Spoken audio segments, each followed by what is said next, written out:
Lily Hayes entrou naquele banco com 43 centavos no bolso do casaco e um anúncio de emprego amassado na mão, e no momento em que passou pela porta, todos os homens na sala ficaram em silêncio, não por respeito, mas por desprezo. O banqueiro a olhou de cima a baixo da maneira como os homens faziam quando o veredicto já estava decidido, e ele sorriu com os dentes.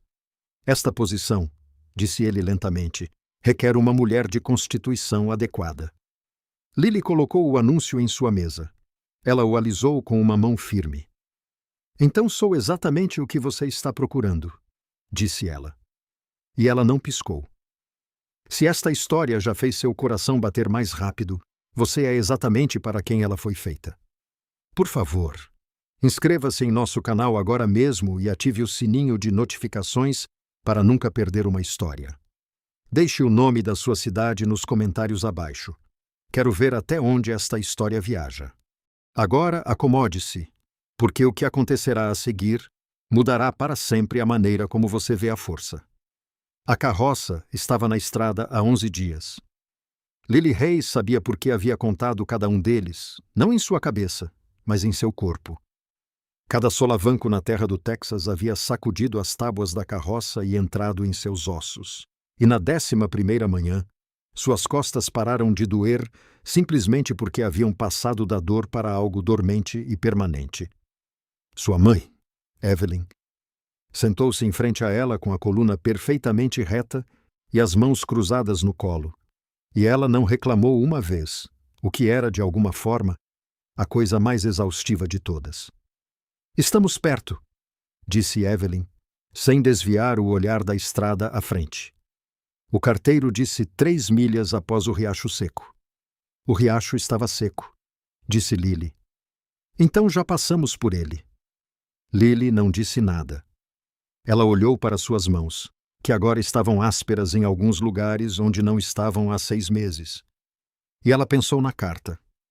O anúncio que uma mulher chamada Senhora Dora Finch em Caldwell havia passado para sua mãe com um olhar que só poderia ser chamado de pena disfarçada de generosidade.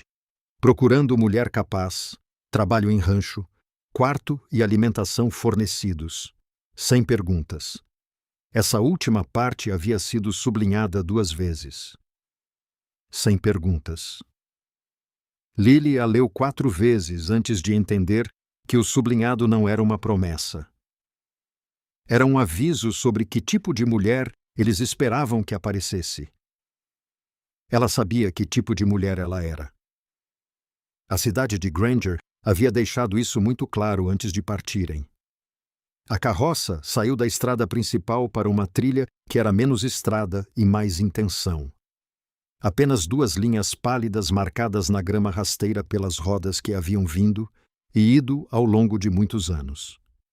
E então o rancho apareceu, e o primeiro pensamento de Lily foi que parecia exatamente como ela se sentia, como algo que havia passado por muita coisa e ainda estava de pé puramente por teimosia, não porque alguém lhe tivesse dado um motivo. A cerca estava remendada em 4 lugares diferentes, com 4 tipos diferentes de madeira.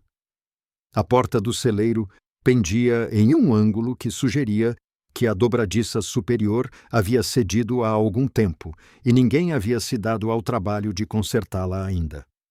A casa em si era sólida. Ela podia ver que a estrutura era boa, mas o corrimão da varanda estava rachado e a janela do lado sul havia sido coberta com tecido encerado em vez de vidro. Um cachorro levantou a cabeça do degrau da varanda e os observou sem alarme.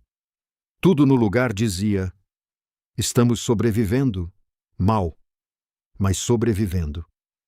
O homem que saiu do celeiro era grande. Lily conheceu homens que ela considerava grandes, mas Caleb Turner era algo diferente. Ele se movia pelo quintal como se o espaço lhe pertencesse. Não porque ele o tivesse reivindicado, mas porque a própria terra o havia aceitado da maneira que a terra aceita um velho carvalho. Ele era largo de ombros, e suas mãos, mesmo a 30 pés de distância, pareciam ter sido esculpidas para o trabalho.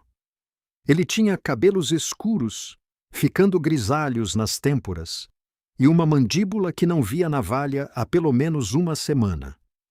E ele olhou para a carroça com uma expressão cuidadosa, quieta e que não revelava absolutamente nada.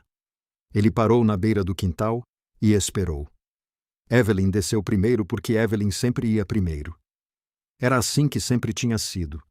Sua mãe entrando nos cômodos à frente dela, ocupando o espaço, moldando a primeira impressão antes que Lily tivesse a chance de criar uma. Não era crueldade. Era uma estratégia de sobrevivência refinada ao longo de décadas. Sr. Turner, disse Evelyn. E sua voz era a voz que ela usava quando estava determinada a ser tratada com dignidade, independentemente do que viesse a seguir. Eu sou Evelyn Hayes. Esta é minha filha, Lily. Viemos sobre a posição. Caleb Turner olhou para Evelyn. Então ele olhou para Lily. Lily já estava descendo da carroça e ela o fez da maneira que fazia tudo. Praticamente sem cerimônia, sem pedir ajuda. Ela era uma mulher grande, larga de quadril e cheia de peito. E o degrau da carroça era estreito. E ela estava ciente com a consciência particular que se tornara instintiva de que ele a estava observando. Ela desceu firme e ficou ereta, e olhou diretamente para ele porque havia aprendido que desviar o olhar só dava às pessoas mais o que dizer. Ele não sorriu. Ele não fez careta. Ele apenas a olhou, como se olha algo que você está tentando avaliar honestamente. Você sabe cozinhar? Perguntou ele. Sim, disse Lily.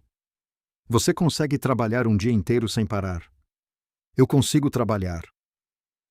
Algo mudou em seu rosto, mas ela não conseguiu ler.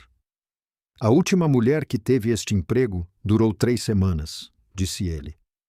Saiu no meio da noite. Não disse por quê. Eu não sou ela, disse Lily. Ele a olhou por mais um longo momento.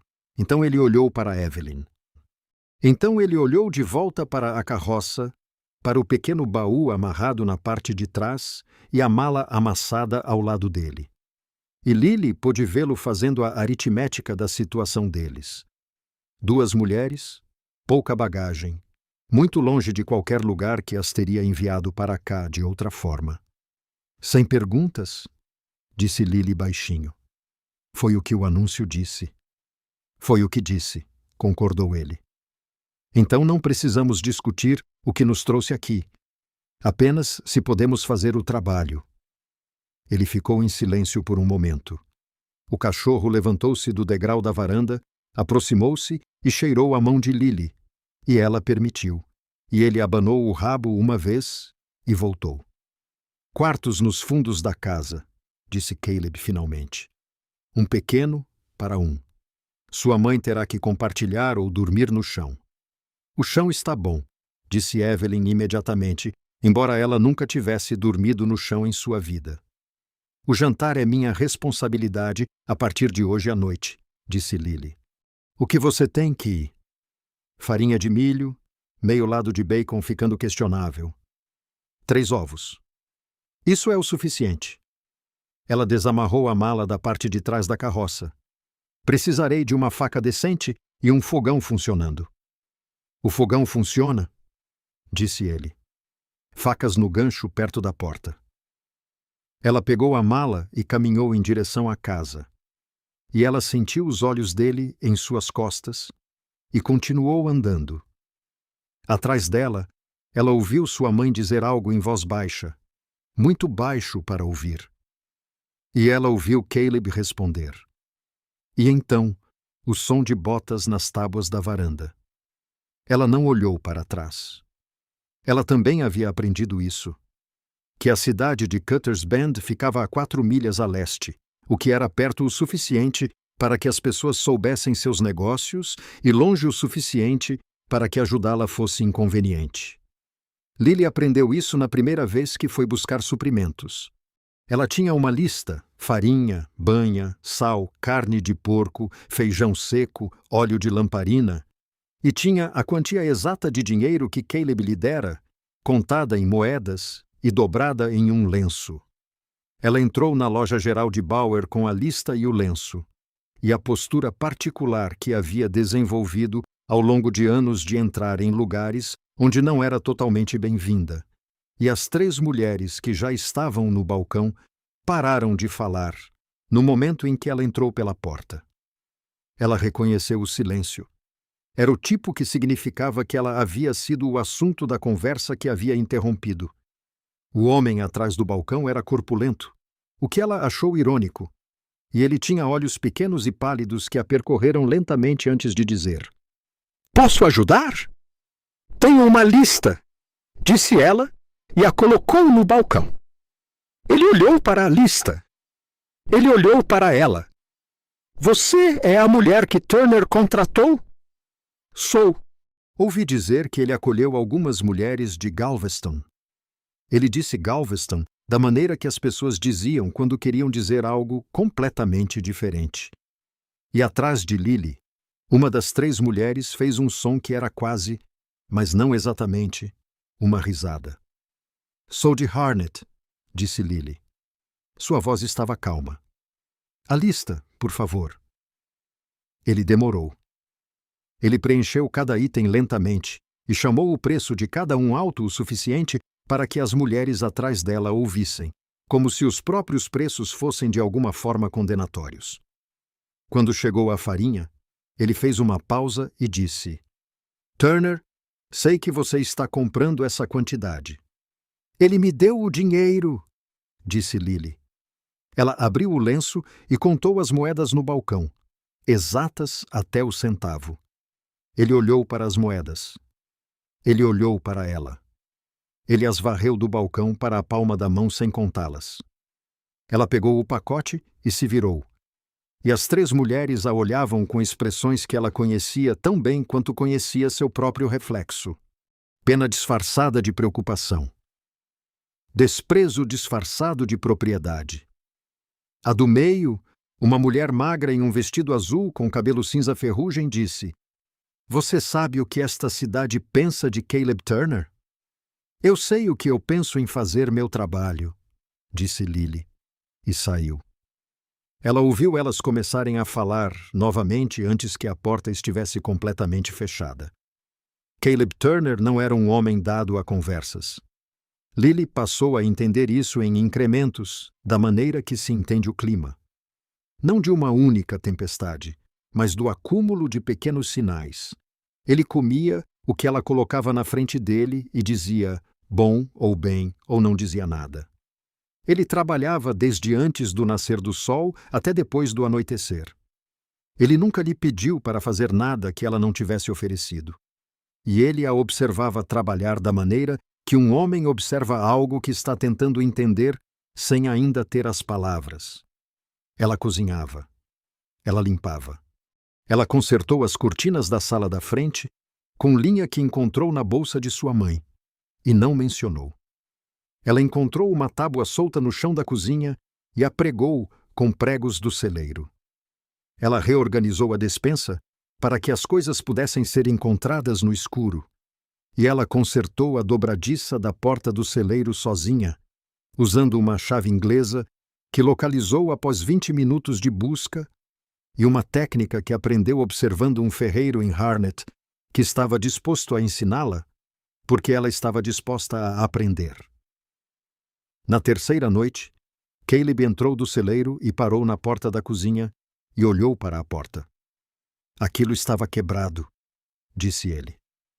Não está mais, disse ela. Ele ficou em silêncio por um momento. Onde você aprendeu a fazer isso? Um homem em Harnett. Ele te ensinou. Ele não me impediu de assistir, disse ela, o que não era exatamente a mesma coisa, mas era a verdade. Caleb sentou-se à mesa. Ele olhou para suas mãos por um momento, depois olhou para cima. As pessoas da cidade falam com você. Ela colocou uma tigela na frente dele. Algumas. O que elas dizem? Nada que valha a pena repetir. Ele pegou sua colher. Elas vão continuar, disse ele. É assim que elas são aqui.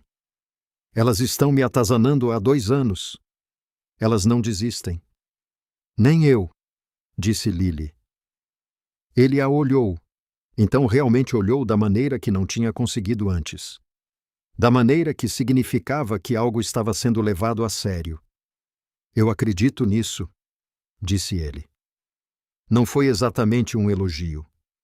Mas de Caleb Turner, ela estava começando a entender que era o mais próximo disso. O que a cidade queria, Lily veio a perceber, era muito específico. Eles queriam a terra de Caleb Turner, não porque precisavam dela. A maioria deles tinha a sua própria, mas porque Caleb era o tipo de homem cuja existência contínua parecia um argumento contra tudo o que eles decidiam ser certo. E eles estavam argumentando contra ele há 2 anos, de todas as maneiras que não exigiam que parecessem estar argumentando. O banco havia antecipado um empréstimo parcial. A loja de rações começou a entregar alguns quilos de grãos a menos do que o pago a cada vez. Os homens que trabalhavam com gado pararam de vir quando Caleb deu o aviso. Ele não contou nada disso diretamente a ela. Ela juntou as peças pela maneira como ele se tensionava quando ela mencionava o suprimento de ração, pelo silêncio específico que ele mantinha quando ela perguntava por que ele estava fazendo o trabalho de 3 homens sozinho. Das contas do livro Razão que ela encontrou na mesa numa noite, ela não pretendia olhar, mas os números eram grandes e vermelhos e visíveis a 2 metros de distância. A noite em que ela encontrou o livro Razão foi a noite em que ela parou de pensar nisso como um trabalho. Ela não tinha certeza de quando tinha mudado. Talvez quando o cachorro começou a dormir aos pés da sua cama. Talvez quando Evelyn, sua mãe, que tinha sido esvaziada por coisas que Lily só conhecia em pedaços, começou a sentar na varanda à noite com as mãos quietas no colo em vez de tocar o sino, porque algo sobre aquele lugar lhe tinha dito que ela podia parar de se preparar.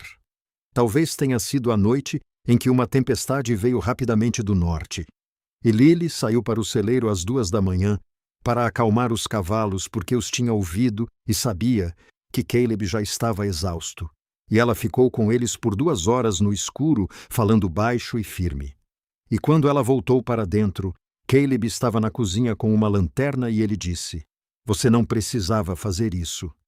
E ela disse: "Eu sei." E voltou para o seu quarto. E a conversa teve 12 palavras, e ela pensou nisso por 3 dias. Este lugar foi o primeiro lugar onde ela sentiu o chão firme sob seus pés. Não porque alguém lhe tivesse dito que pertencia. Ninguém lhe tinha dito isso. A cidade estava fazendo exatamente o oposto. Mas havia algo na maneira como o trabalho precisava ser feito, e ela podia fazê-lo, na maneira como a terra não se importava com a sua aparência. Apenas se ela aparecia, que se instalou em seu peito, como algo que ela não sabia que estava faltando, finalmente se encaixando. Ela não ia deixá-los tirar isso. Ela não disse isso em voz alta. Ela o virou em vez disso nas horas silenciosas antes do amanhecer, da maneira que você testa o gelo antes de confiar seu peso a ele. E cada vez que ela o testava, ele aguentava. A carta do banco chegou numa quinta-feira. Lily a trouxe da sacola de correio com o resto da correspondência e a colocou na mesa, e reconheceu o endereço de retorno, First Territorial Bank of Haskell, com o instinto de alguém que passou anos sabendo quais envelopes temer. Ela a colocou em cima e a deixou para Caleb encontrar. Ela estava no fogão quando ele entrou e a abriu. Ela sabia pelo som do papel, lento demais, cuidadoso demais, que a notícia não era boa. E então ela soube pelo silêncio que se seguiu que era pior do que não bom. Caleb, ela disse sem se virar. Ele não respondeu imediatamente. Então 60 dias, ela se virou então. Ele estava sentado à mesa com a carta nas 2 mãos, e seu rosto tinha virado pedra da maneira que os rostos viravam quando a coisa temida finalmente chegava, e não havia mais ponto em se preparar. Eles estão chamando, ela perguntou. Valor total, 60 dias, ou eles entram com processo. Ele colocou a carta na mesa com cuidado particular, como se fosse algo que pudesse explodir. Eu não tenho. Lily olhou para a carta. Ela olhou para ele. Ela olhou para os números que ela tinha visto no livro Razão e fez o cálculo para o qual ela já sabia a resposta. Qual é o valor total? Ela disse. Ele lhe disse. Ela voltou para o fogão porque precisava de um momento em que ele não pudesse ver seu rosto. Ela pensou no carroça subindo aquela trilha pálida pela grama rala. Ela pensou no cachorro abanando uma vez e voltando para o degrau. Ela pensou em sua mãe sentada na varanda com as mãos quietas. Ela pensou na conversa de 12 palavras na cozinha às 2 horas da manhã e como ela significou mais do que a maioria das conversas que ela teve, que duraram 1 hora. Ela pensou na expressão daquele banqueiro em Hornet, o lento rastejar de seus olhos, o sorriso com todos os dentes, constituição adequada. Ela tinha deixado aquele lugar com 43 centavos e um aviso amassado, e um tipo muito específico de fúria que não queimava quente. Queimava lenta e firmemente, e não tinha para onde ir até que tivesse. Tudo bem, ela disse. Tudo bem? O quê? Caleb disse. Ela se virou de volta. Tudo bem, temos 60 dias, então não vamos desperdiçá-los. Ele olhou para ela do outro lado da cozinha e a pedra em seu rosto mudou. Não para alívio, ainda não, mas para algo que estava aprendendo a confiar, que poderia chegar lá. Lily, ele disse, isso não é problema seu. Não, ela concordou. Não é. Ela pegou a carta da mesa e olhou para o número mais uma vez, fixando-o claramente em sua mente. Mas eu estou tornando meu. Ela colocou a carta de volta na mesa, plana e deliberada, e foi à despensa para começar o inventário do que eles tinham, porque era ali que você começava. Você começava com o que você tinha, e você construía a partir daí, e você não deixava ninguém lhe dizer que não havia o suficiente. Ela tinha sido informada de que não havia o suficiente a vida inteira. Ela ainda estava ali. O inventário lhe disse o que ela já suspeitava. Eles tinham o suficiente para durar 3 semanas confortavelmente e 6 semanas se ela fosse cuidadosa, e ela pretendia ser cuidadosa. Ela escreveu tudo em um pequeno caderno que ela tinha encontrado na gaveta ao lado do fogão. O tipo de caderno que pertencia a outra pessoa, com as primeiras páginas arrancadas e o resto em branco e esperando. Ela escreveu com a mão apertada e econômica que ela tinha desenvolvido por necessidade. Quando o papel era algo que você não desperdiçava. E quando ela terminou, ela sentou à mesa com o caderno aberto na sua frente e pensou. Caleb entrou da alimentação da noite e lavou as mãos na bacia e ficou secando-as com a toalha, observando-a. Você ainda está pensando, ele disse. Eu estou sempre pensando, ela disse. Eu só sou geralmente mais quieta sobre isso. Ele puxou a cadeira em frente a ela e sentou-se. Foi a primeira vez que ele se sentou à mesa quando não havia comida nela, e ela notou a maneira como ela notava tudo sobre os padrões desta casa. No que você está pensando? Ele disse. Na Harrow Drive, ela disse. Ele ficou imóvel. Não? Eu ouvi falar disso na cidade há 3 semanas antes. Não, ele disse novamente. E desta vez, a palavra tinha peso por trás dela. O tipo de peso que significava que ele já tinha tido esse pensamento e o descartado, e não queria que ele fosse trazido de volta. Isso é um rodeio, Lily. 60 milhas até o ponto de embarque em Abalene. País duro, homens duros. Eu sei o que é um rodeio. Você sabe como são aqueles homens? Eu sei como são os homens, ela disse. E algo na maneira como ela disse isso o fez fechar a boca em torno de qualquer coisa que ele estivesse prestes a dizer em seguida.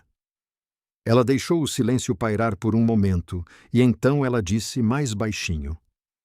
O pagamento é $40 pela viagem mais comissão sobre o peso de entrega.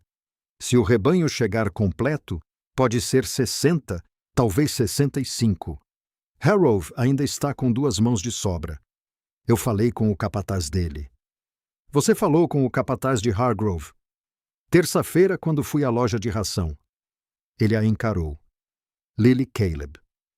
Ela olhou para ele do outro lado da mesa, firme e direta. Da maneira que ela tinha olhado para o banqueiro em Granger. Da maneira que ela tinha olhado para o homem na loja geral de Bauer.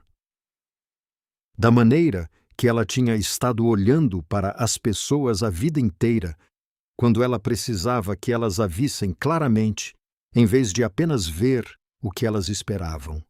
Eu preciso que você me ouça, não para discutir, não para me proteger de algo de que eu não pedi para ser protegida, apenas para me ouvir. Ele ficou quieto. O rancho precisa de $420 em 59 dias, ela disse. Você não tem. Eu não tenho. Minha mãe não tem. A cidade não vai te ajudar. E o banco não vai esperar. Ela fez uma pausa. Mas se eu for com a Harrove Drive, eu volto com no mínimo $60. E $60 é um começo. E eu sei como fazer um começo render. Você nunca fez um rodeio? Eu nunca fiz muitas coisas que fiz de qualquer maneira. Ele colocou as duas mãos planas na mesa. Ela podia ver a tensão em seus antebraços, a maneira como sua mandíbula estava travada. Aqueles homens não vão. Ele parou. Começou de novo. Não é apenas trabalho duro, Lily. Os homens que fazem essas viagens, eles não são. Eles não aceitam estranhos. Especialmente o que ela disse. E sua voz era quieta, mas precisa, como uma lâmina é precisa. Ele encontrou os olhos dela e ela viu o desconforto ali. Não crueldade, nunca isso, mas o desconforto de um homem decente que entendia exatamente o que ele estava prestes a dizer, e não gostava de si mesmo por isso, especialmente qualquer um que eles acham que não pertence. Ele terminou, e ela sabia que não era a palavra com que ele tinha começado, mas ela deixou passar. Eu nunca estive em lugar nenhum onde eu pertencesse, ela disse. Eu ainda apareci. Apareci. Ele desviou o olhar dela para a janela, a escuridão lá fora. Suas mãos pressionadas planas na mesa, como se ele estivesse tentando segurar algo. O que sua mãe diz? Ele perguntou. Eu ainda não contei a ela. Por que não? Porque eu estou te contando primeiro. Ela disse isso claramente, sem cerimônia. E ela observou o impacto.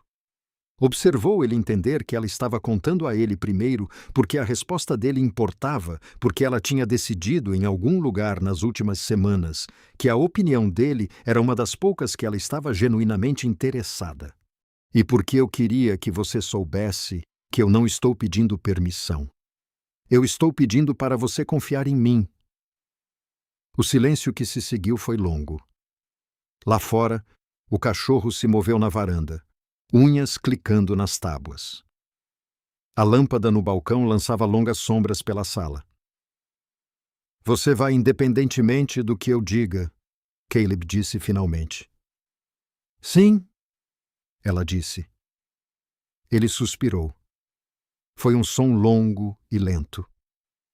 O som de um homem que tem lutado contra algo e decidiu não parar de lutar, mas redirecionar. Então eu vou te dizer 3 coisas, ele disse. E eu preciso que você realmente escute. Eu estou escutando. O cavalo que você vai precisar é o que está no pátio sul. Ela é mais estável do que parece, e ela não se assusta com o gado. Leve-a. Ele levantou um dedo. Segundo, há um homem nessa viagem chamado Ike Dowley. Ele está com Harrove há 15 anos, e ele comanda o negócio, não o capataz. O capataz é sobrinho de Hargrove, e ele é inútil. Encontre Dooley no primeiro dia e faça qualquer trabalho que ele indicar, sem que você precise que lhe digam 2 vezes. Ele vai te ajudar, se ele decidir que você vale a pena ajudar. Um segundo dedo, terceiro. Ele fez uma pausa. você volta. Ela olhou para ele. Isso não é uma pergunta, ele disse. É uma condição. Algo se moveu em seu peito, quente e inesperado. E um pouco assustador, como coisas inesperadas muitas vezes eram. Ela manteve o rosto sereno porque era uma mulher que tinha aprendido a sentir as coisas silenciosamente nas partes de si mesma que não mostravam. Eu voltarei, ela disse. Ele assentiu uma vez e levantou-se da mesa e foi para a cama. E esse foi o fim da conversa. Ela ficou sentada por mais um tempo à luz da lâmpada, com o caderno aberto na sua frente, e pensou em 60 milhas de país duro e homens duros. E ela estava com medo, não da maneira que te para, mas da maneira que te diz que o que está à sua frente é real. Ela tinha aprendido a diferença. O medo jovem que paralisava era o inimigo. O medo que afiava era uma ferramenta. Ela o usava como ferramenta há tanto tempo que mal notava mais. Ela fechou o caderno e foi procurar sua mãe. Evelyn não estava dormindo. Ela estava sentada na beira da cama estreita, no quarto dos fundos, com as mãos no colo e os olhos na parede, que era o que ela fazia quando estava pensando em coisas que não dizia. Ela olhou para cima quando Lily entrou e ela leu o rosto de Lily, da maneira que as mães leem rostos, rápido e completo e sem precisar ser dito. Há quanto tempo? Evelyn disse.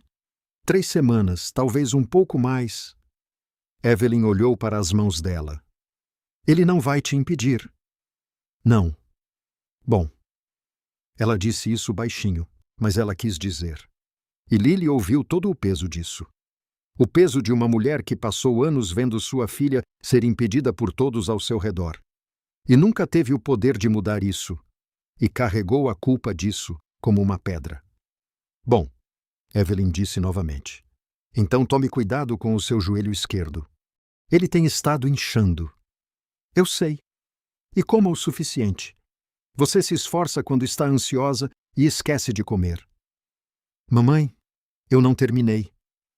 Evelyn olhou para cima. Seus olhos estavam secos porque Evelyn Hayes não chorava facilmente, mas havia algo exposto em seu rosto que Lily raramente via. Você sempre foi a pessoa mais forte que eu já conheci. Eu nem sempre te disse isso. Eu deveria ter. Ela fez uma pausa. Eu estou te dizendo agora. Lily ficou na soleira do pequeno quarto com a única lâmpada e olhou para a mãe e a coisa em seu peito, que tinha sido quente. E um pouco assustadora, ficou maior e ela permitiu. Eu sei, mamãe, ela disse. Eu sei que você pensa assim. Evelyn assentiu uma vez e olhou de volta para as mãos, o que significava que a conversa havia terminado. Lily voltou para a cozinha e sentou-se mais uma vez à mesa e escreveu mais 3 coisas em seu caderno e então foi dormir. Ela partiu antes do amanhecer. O acampamento de Dash Hargrove ficava a 6 milhas ao norte, e o capataz, um jovem magro chamado Court, que tinha o nome do tio e pouco mais, olhou para Lily quando ela chegou a cavalo e disse: Não aceitamos mulheres. Vocês não têm mãos suficientes, disse ela. Eu trabalho em fazendas porque não aceitamos mulheres. Ele disse novamente mais alto, como se o volume pudesse esclarecer a política. Ela esperava isso. Ela se preparou para isso da mesma forma que se preparava para o clima. Você não esperava que não viesse. Você apenas se certificava de ter o que precisava quando chegasse. Onde está Ike Dowley? Ela disse. Court piscou. Que Ike Dowley? Disseram-me que ele está dirigindo este lugar. Gostaria de falar com ele. O rosto de Court fez algo complicado. A expressão de um homem que sabia que a verdadeira autoridade ali não era ele, e ressentia profundamente isso. Ele se virou sem dizer mais nada e caminhou em direção à extremidade do acampamento.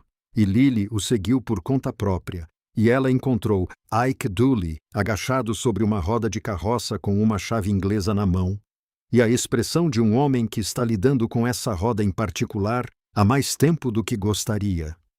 Ele era mais velho do que ela esperava, talvez 60 anos, com um rosto tão marcado pelo tempo que era quase arquitetônico, e mãos que pareciam exatamente com as mãos de Caleb, grandes e cicatrizadas e feitas inteiramente para o trabalho. Ele olhou para ela sem se levantar. Você é a mulher do lugar do Turner, disse ele. Como você sabe que Cutter's Bend fica a 4 milhas de distância, e eu estou neste condado há 20 anos? Ele disse, você monta esse cavalo bem. Turner te ensinou. Ninguém me ensinou. Eu descobri. Ele olhou para o cavalo por um momento. Então ele olhou para Lily. Não da maneira que Kurt olhou. Não o inventário rastejante que ela suportou 100 vezes, mas da maneira que você olha para uma proposta que está genuinamente considerando. Você sabe o que é essa viagem? Ele disse, 60 milhas para Abilene, 1.200 cabeças, 3 semanas, se o tempo permitir. O tempo não vai permitir. Ele voltou para a roda. Nunca permite nesta época do ano. Ele girou a chave uma vez, 2 vezes. Você será a única mulher. Estou acostumado a ser o único do que sou, disse ela. Ele parou de girar a chave e olhou para ela novamente. E desta vez, algo em seu rosto mudou. Não para calor exatamente, mas para um tipo de respeito que era melhor do que calor, porque era mais difícil de ganhar. Os homens não vão gostar, disse ele. Os homens não precisam gostar. Eles só precisam trabalhar ao meu lado. Alguns deles vão dificultar. Eu já tive dificuldades, disse ela. Eu posso lidar com mais. Ele se levantou então lentamente, a maneira como os homens velhos se levantavam, com o pleno reconhecimento de cada ano em cada junta. E ele a olhou de toda a sua altura, que era considerável. E ela sustentou o olhar dele. Darei uma semana de experiência, disse ele. Você se esforça. Você fica. Você não, você volta. Sem discussão. Sem discussão. Ela concordou. Ele apontou para o lado mais distante do acampamento. Você estará na função de arrastar nos primeiros 3 dias. Mantenha os retardatários em movimento. É trabalho sujo. Eu sei o que é arrastar. A maioria dos homens reclama de arrastar.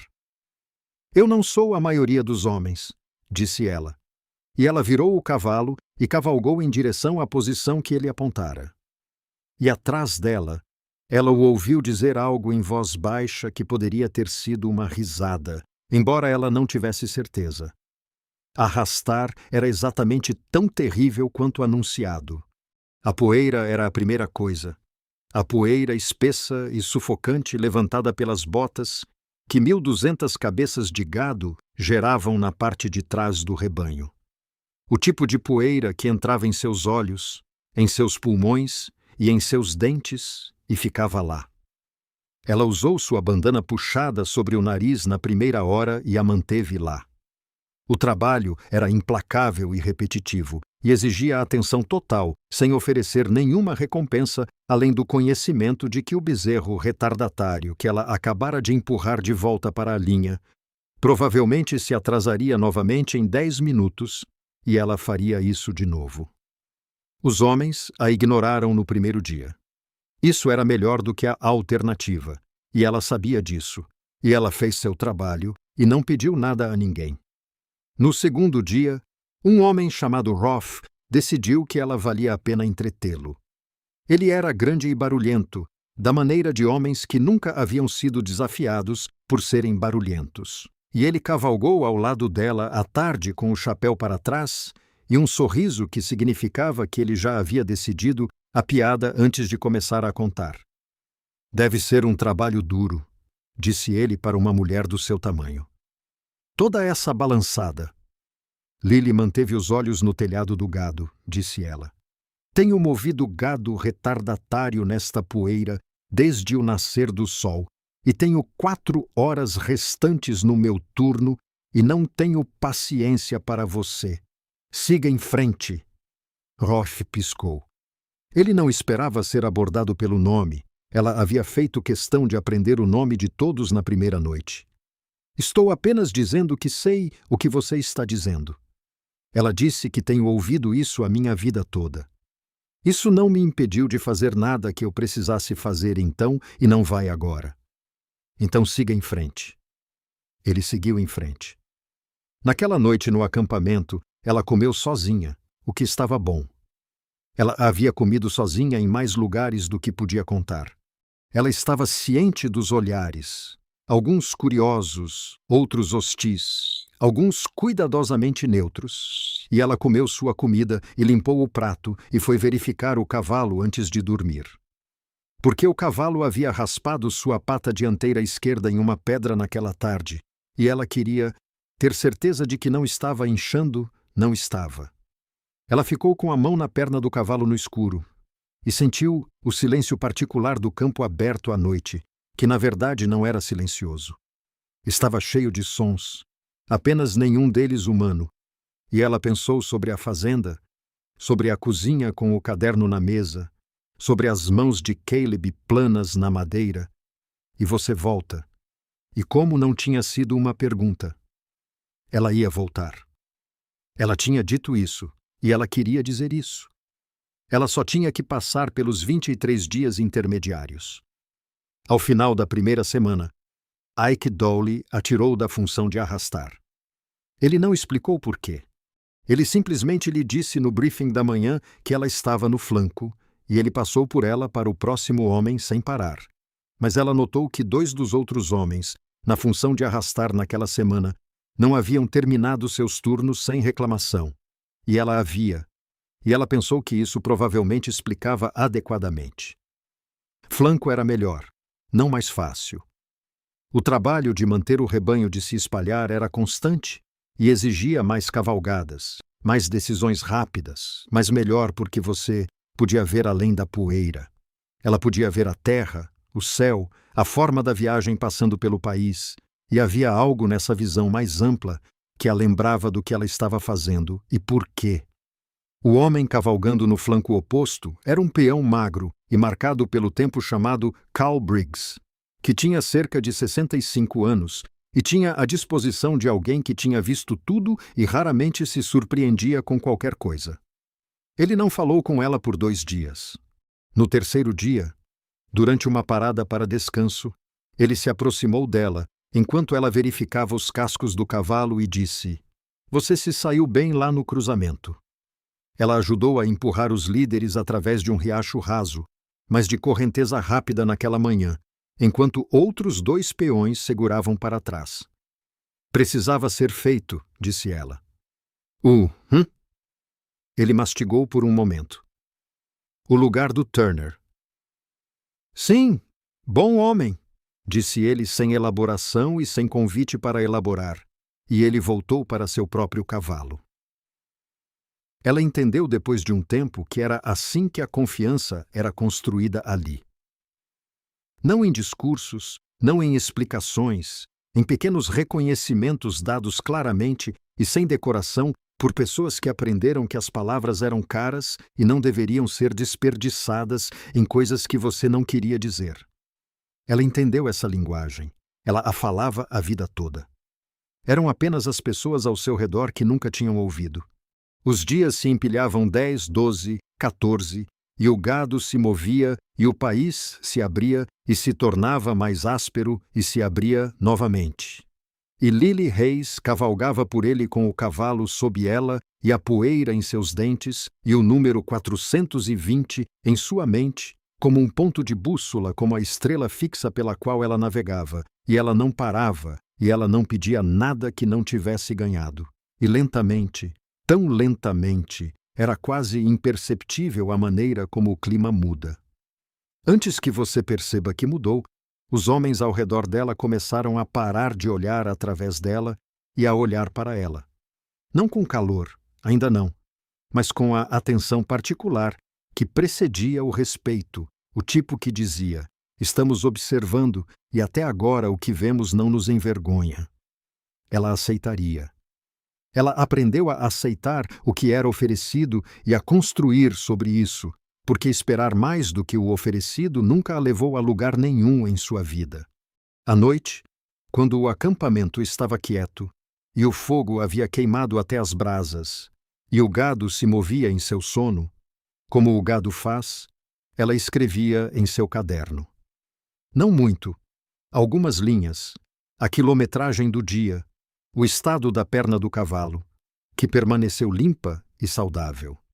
Às vezes, uma palavra ou duas que não tinham nada a ver com a viagem. Às vezes apenas o número $420,50, e 50 dias 48 a fazenda ainda estava lá. Ela tinha que acreditar que havia deixado sua mãe lá e sua mãe a seguraria se alguém pudesse, porque Evelyn Hayes estava segurando as coisas juntas durante toda a sua vida adulta. E Caleb estava lá. Caleb que tinha dito: "Você volta com as mãos na mesa e o rosto sumido, cuidadoso e quieto." E em quem ela havia pensado mais vezes nas últimas 2 semanas do que pretendia admitir a alguém, muito menos a si mesma. Ela fechou o caderno e olhou para as estrelas, que ali eram enormes e indiferentes e bonitas. E ela pensou: estou a 42 milhas de onde preciso estar, e ganhei 14 dos $60 que preciso, e ainda não terminei. Ela ainda não tinha terminado. Essa era a coisa sobre Lily Hayes que a cidade de Cutter's Bend nunca havia entendido, e que ROF e seu sorriso não haviam entendido, e que até mesmo Caleb Turner estava descobrindo. Ela não era o tipo de mulher que terminava. Ela não tinha aquele mecanismo particular nela, aquele que dizia que isso é demais, e produzia rendição como resposta. Ela tinha sido informada a vida toda em todas as línguas usadas para tais coisas, que ela era demais, que ocupava muito espaço, que queria demais, que foi construída errada e colocada errada e apontada para as coisas erradas inteiramente, e ela ainda estava aqui, ainda cavalgando, ainda contando $42 para a Balene, $46 restantes para ganhar. Ela apertou o casaco contra o ar da noite e deitou-se e não dormiu por um tempo. E quando dormiu, sonhou com nada. Ela conseguia lembrar de manhã, o que estava bom. Amanhã era onde o trabalho estava. A tempestade veio no 17º dia. Veio como as tempestades vêm naquela parte do Texas, não com aviso, mas com intenção, descendo do noroeste como algo que havia decidido. O céu ficou da cor de um hematoma em menos de 1 hora, e o gado soube antes dos homens. Lily sentiu isso no cavalo primeiro na maneira como o pescoço do cavalo se enrijeceu sob sua mão, e suas orelhas ficaram para baixo e para a frente ao mesmo tempo, o que significava que ela estava lendo algo no ar que ainda não havia chegado aos sentidos humanos. "Tempestade", disse ela a Calby Briggs, que estava cavalgando ao lado dela no flanco. Ele olhou para o noroeste.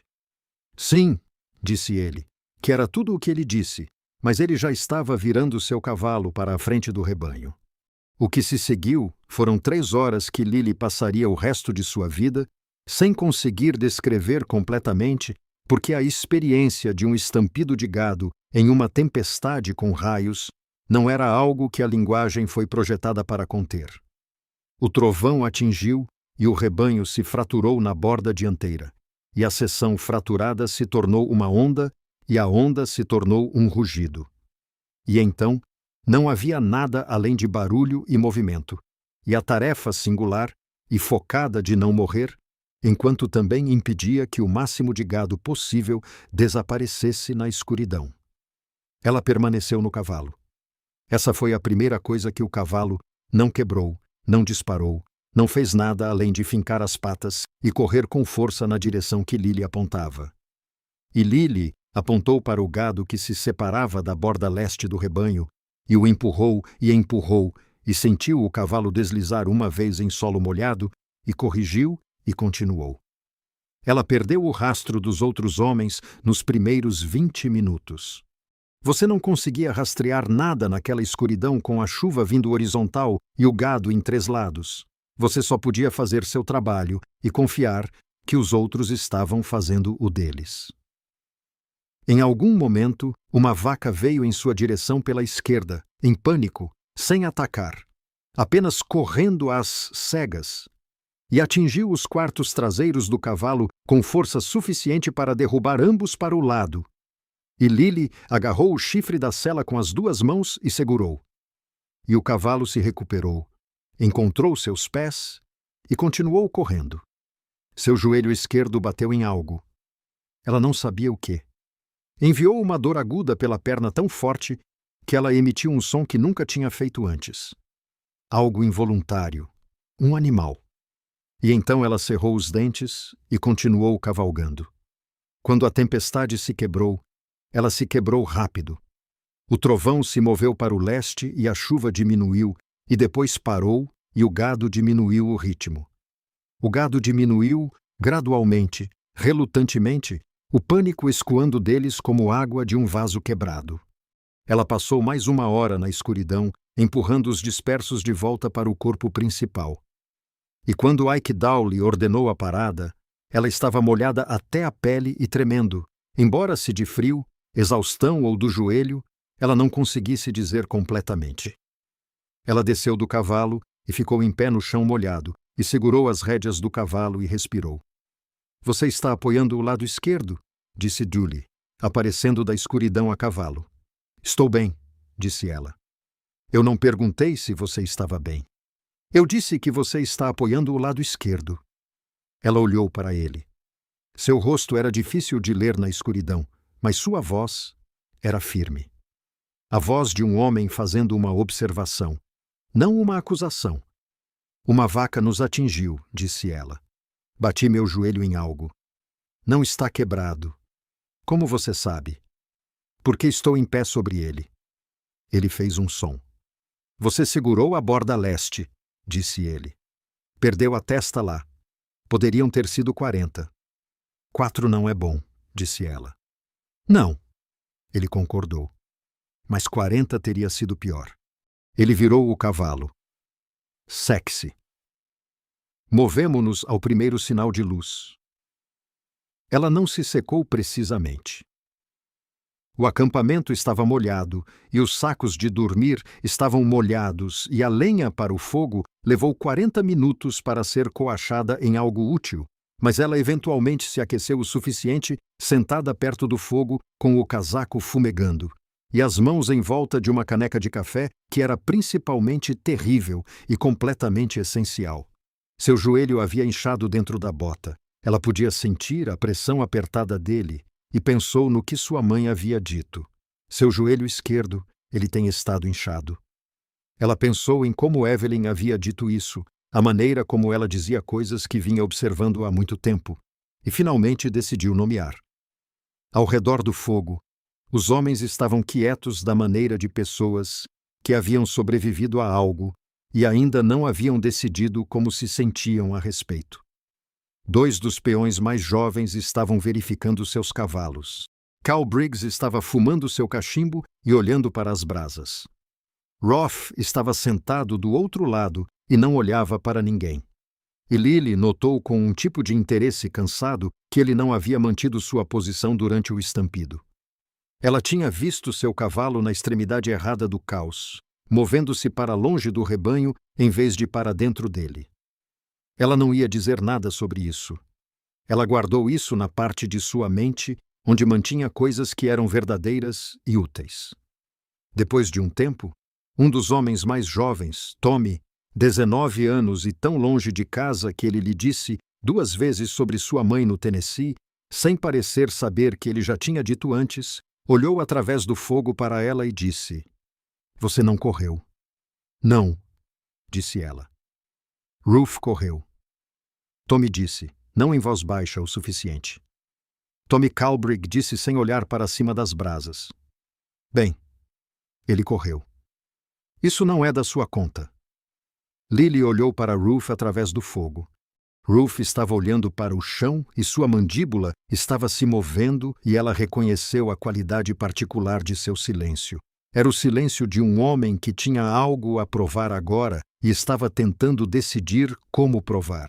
Ela já tinha visto aquele silêncio antes. Precedia coisas. Ruth, disse ela. Ele olhou para cima. Ninguém está contando pontos. Ela disse que estampidos são uma coisa difícil.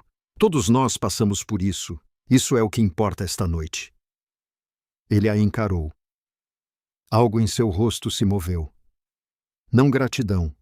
Ainda não. Talvez nunca, mas algo que era menos hostil do que esta manhã, o que era um progresso de um tipo. Ele olhou de volta para o chão. Sim, disse ele rudemente. Tudo bem. Lily bebeu o resto do seu café terrível e foi verificar o cavalo mais uma vez, antes de dormir. O joelho piorou pela manhã.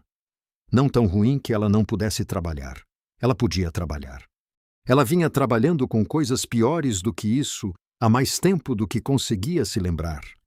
Mas ruim o suficiente para que montar levasse um momento extra e que ela fosse cuidadosa, muito cuidadosa, sobre como segurava o estribo esquerdo. Ela não disse nada sobre isso.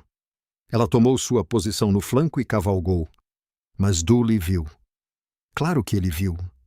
Ike Dooley via a maioria das coisas, o que explicava como ele durou 20 anos em um trabalho que eliminava os desatentos. Ele cavalgou ao lado dela no meio da manhã e igualou seu ritmo sem preâmbulo. Você está inclinada, disse ele. Estou cavalgando reto, disse ela. Você está compensando. O que parece cavalgando reto, a menos que você saiba o que procurar. Ele fez uma pausa. Quão ruim. Ela ficou quieta por um momento, o que lhe disse mais do que qualquer coisa que ela pudesse ter dito. Posso terminar a condução, disse ela. Isso não é o que eu perguntei. É a única resposta que importa agora, disse ela, porque vou terminar a condução de qualquer maneira. Então você pode me dizer para voltar. E eu não vou. Ou você pode me deixar continuar trabalhando e eu vou. Dooley cavalgou ao lado dela por um tempo sem falar. O gado se movia à frente deles, indiferente e enorme, e a terra se estendia plana sob a dura luz da manhã. Quanto Turner deve? Disse ele finalmente. Ela olhou para ele. Como você sabe disso? Cutter's Bend fica a 4 milhas de distância, disse ele pela segunda vez desde que ela o conheceu. E estou neste condado há 20 anos. Ele fez uma pausa. Harrow no banco gosta de conversar. Ela ficou em silêncio por um momento. O cavalo se moveu firmemente sob ela, sólido e confiável, melhor do que ela merecia. $420, disse ela. 31 dias a partir de hoje. Dooley fez um som. Harrow está pagando 60 na entrega, disse ele. Se o peso vier forte, ele pode ir a 65. Eu sei que isso não são 420. Eu sei disso também. Ela manteve os olhos no gado. É um começo. Eu disse a Caleb que é um começo. Você constrói a partir de um começo. Dooley ficou em silêncio por um longo momento. Então ele disse: O povo da minha esposa é de Cutter's Bend. Ele disse isso da maneira como dizia a maioria das coisas, claramente, sem sinalizar para onde estava indo. Sua irmã Marta ainda mora lá. Ela conhece a maioria das mulheres naquela cidade. Lily olhou para ele. Ele estava olhando para o gado. Eu não sei o que isso significa, disse ela cuidadosamente. Eu também não sei ainda, disse ele. Estou apenas lhe dizendo. Ele virou o cavalo para a frente do rebanho. Mantenha esse joelho gelado quando acampamos esta noite. Há um riacho a 2 milhas à frente, frio o suficiente para ser útil. Ele cavalgou para longe, e Lily o observou ir e guardou aquela conversa ao lado das outras coisas que guardava, as coisas que eram verdadeiras e ainda não totalmente formadas, as coisas que exigiam paciência. O problema com Roth veio no 19º dia, o que Lily não havia previsto e provavelmente deveria ter. Ela pensou que seu silêncio no fogo 2 noites antes significava que algo havia se resolvido entre eles. Não calor, não amizade, Mas a trégua provisória que se forma entre pessoas que compartilharam algo difícil e decidiram que não vale a pena gastar mais energia em conflito. Ela estava errada. O que ela havia interpretado mal como resolução havia sido, na verdade, coleta. A maneira particular como alguns homens se reuniam antes de decidir dizer a coisa que estavam pensando. Ele esperou até que eles parassem para o intervalo de água do meio-dia. E ele esperou até que Dully estivesse na extremidade distante do rebanho. E então ele veio e ficou ao lado do cavalo dela com as mãos nos quadris e disse sem preâmbulo: "Quero que você saiba de algo." Ela estava verificando a água do cavalo. Ela não parou. "Tudo bem. Eu não acho que você deveria estar aqui." Ele disse: "Eu pensei isso desde que você cavalgou naquela primeira manhã. E ainda penso. Sua presença aqui está errada. Não é sobre ele parou. Não é sobre a outra coisa. O que Tommy disse." Ela largou o balde de água. Ela se virou e olhou para ele. "Sobre o que é, então?" "Você é uma mulher?" disse ele. "Este é trabalho de homem. Não me importo o quão boa escritora você seja. Algumas coisas são o que são." Ela olhou para ele por um longo momento. Ela podia sentir os outros homens observando de uma distância cuidadosa. A atenção específica que significava que eles estavam ouvindo sem parecer. Ela tinha uma audiência, o que significava que o que ela dissesse a seguir importava além de apenas Ruth. Ela disse: "Vou lhe perguntar algo. E preciso que você me responda honestamente. Você acha que está dizendo isso porque é verdade ou porque é mais fácil dizer que é errado eu estar aqui do que conviver com o fato de que eu não corri quando você correu?" O silêncio que se seguiu foi total. O rosto de Ruth escureceu. Não de raiva, de algo mais complicado do que raiva. O rubor de um homem que foi dito uma coisa verdadeira na frente de testemunhas e não pode refutá-la, e sabe disso, e é miserável por isso. "Isso não é justo", disse ele. E sua voz havia baixado. "Talvez não", disse ela.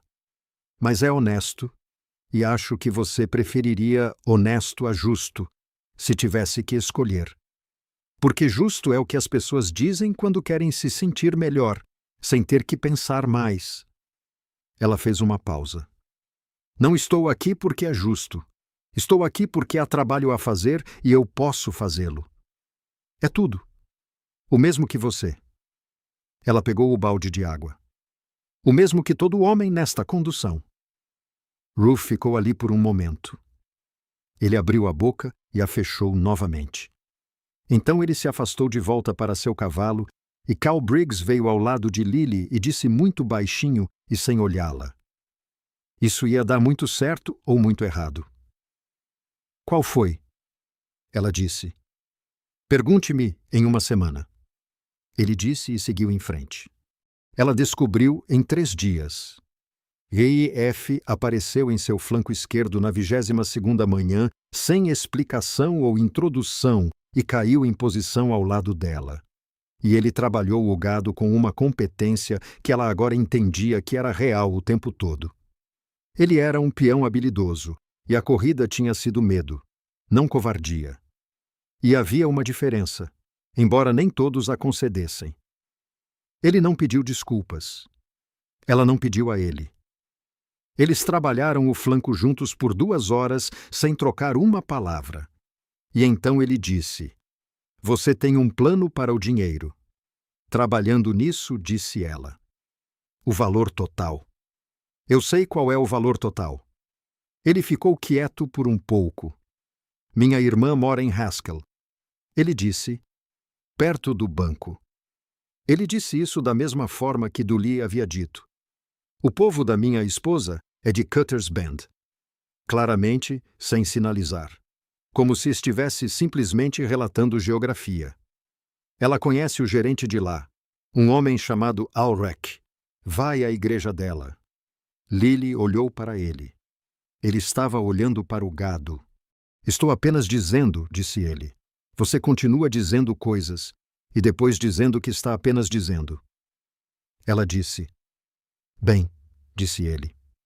Eu continuo querendo dizer algo. Ainda não descobri a forma completa disso. Ela pensou sobre isso, sobre Dooley e Marcia e a irmã de Ruth em Haskell, e o homem chamado Al Resch que ia à sua igreja. Ela pensou sobre a conversa que teve com Evelyn na noite em que encontrou a carta, como ela se virou para o fogão porque precisava de um momento em que ele não pudesse ver seu rosto. Ela pensou em como ela havia acreditado ao chegar a este acampamento 3 semanas atrás que a solução era simples. Ganhar o dinheiro, trazê-lo de volta, segurar a linha.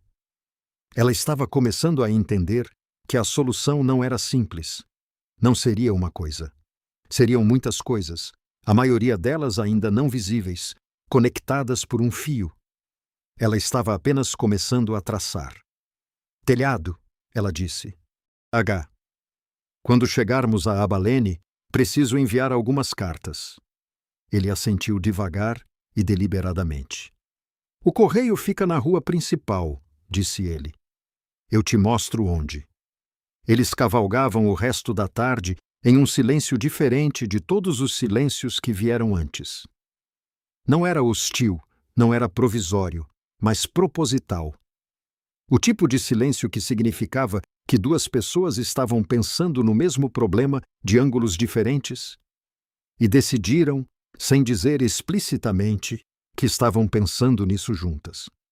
Naquela noite no acampamento, Tommy olhou ao redor da fogueira para a disposição alterada. Lily e Roth, no mesmo lado. Cal Briggs entre eles como se sempre tivesse estado ali, e ele abriu a boca, e Briggs disse sem olhar para cima. Não. Tommy fechou a boca. Lily escreveu suas cartas à luz da fogueira. 2 delas, na caligrafia apertada e econômica que ela usava quando o papel era algo que você não desperdiçava. Uma para um nome que Dooley lhe dera. Uma para um nome que Hoff lhe dera. Ela as selou com a cera do kit de acampamento e as endereçou nas letras cuidadosas que aprendera com uma professora em Harnett que acreditava, contra evidências e oposição consideráveis, que toda criança merecia saber como colocar palavras em uma página. Quando terminou, sentou-se e olhou para a fogueira e pensou em Caleb, no rancho no escuro, quando ela partiu antes do amanhecer. Como ele parecia pequeno e sólido na última luz da lua. A cerca remendada, a porta do celeiro pendurada em seu ângulo cuidadoso, o cachorro levantando a cabeça e abaixando-a novamente porque a conhecia agora. E conhecê-la significava que ela não era uma ameaça. Ela pensou em como se sentiu ser conhecida por algo tão simples e honesto quanto um cachorro, e como isso se alojou em seu peito e permaneceu ali. 23 dias desde que ela partiu, $38 em seu pagamento até agora. 31 dias restantes. Os números não haviam mudado o suficiente. Ela sabia que a viagem traria 60, talvez 65, e 65 não eram 420. E ela sabia disso quando partiu e construiu sobre isso. De qualquer forma, a maneira como você constrói a partir de um começo, e agora o começo estava gerando outros começos. A irmã da esposa de Dooley, a irmã do telhado, e Haskell, as cartas seladas com cera sentadas no bolso de seu casaco, e nada disso era certo. E tudo isso era necessário. Ela não ia perder aquele rancho. Ela havia decidido isso na mesma sala onde dissera. Eu sei o que penso sobre fazer meu trabalho para as mulheres na loja geral de Bower. E a decisão não havia mudado em 23 dias de poeira e chuva, e gado, e uma tempestade e um joelho inchado, e mais opiniões de homens do que ela tinha paciência para contar.